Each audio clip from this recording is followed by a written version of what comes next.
All right, welcome back. This is Dave Gardner with Magnetic Sponsors and MagneticSponsors.com. If you have any questions, just send me an email at DaveGardner@MagneticSponsors.com, and I'll be glad to help you out with your setup of GVO host and profits in your business. So next step we're going to look for over here is the Web Host Manager over here, step 3. I'm going to try to go pretty much in order of what is in the sheet and in the format, but it may stray a little bit.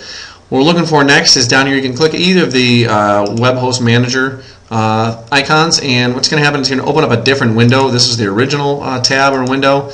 There's a second one. And what we're looking for, there's a lot of stuff here. What we really need to focus on is this one right here. Scroll down a little bit, create a new account.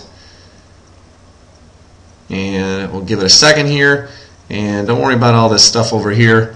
I have my system set up a different way. What you want to focus on is right here. So what I'm going to do here, first thing you're going to add there is your domain. So $2secret.com. That's the domain that I had shown you before. You can manipulate this. Notice how it basically auto-populates or auto-generates something. I don't like that. I'm going to change that one a little bit.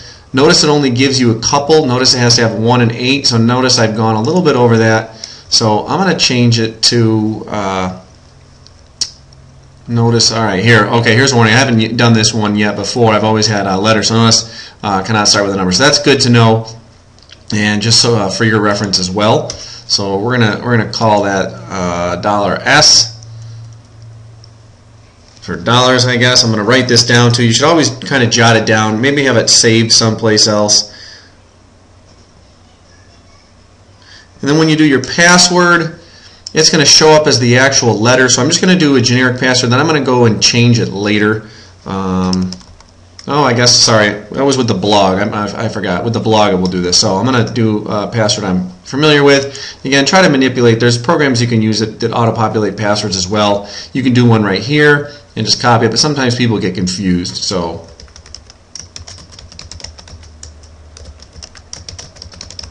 you just want to make sure it matches up. If they both have check marks, then you've matched up. Notice you want to have something that's very strong.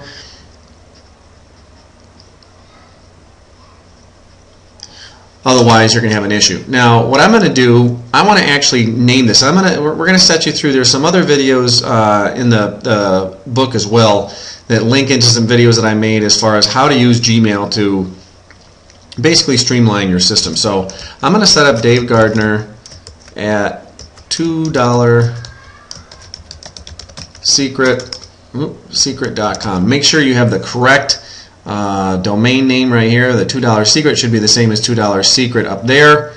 Okay, it's a .com. Dave Gardner is my name. Okay, basically I'm going to have everything. What you want to do next, now notice I have packages over here. That's what all this other stuff is for, this highlighted stuff. Don't worry about that. What you're going to click on is the select options manually, and I'm going to have a new drop down box take place or pop up. And basically this is what you want. You want all these things to be unlimited, so you can basically do whatever you want to the best of your ability with GVO.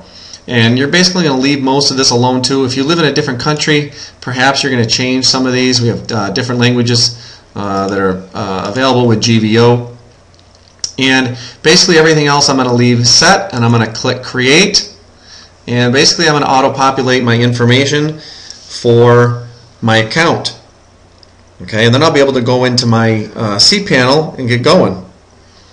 Okay, so we'll just give it a second here. It is basically populating the account. Might take a couple minutes just to generate, and there it is. Okay, so it has all the information there.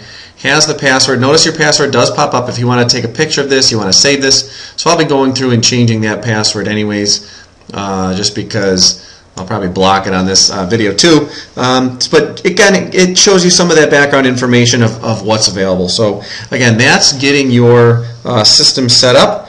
And the next step would be to get going with your actual cPanel. So we're going to stop this video right now and let you get that set up.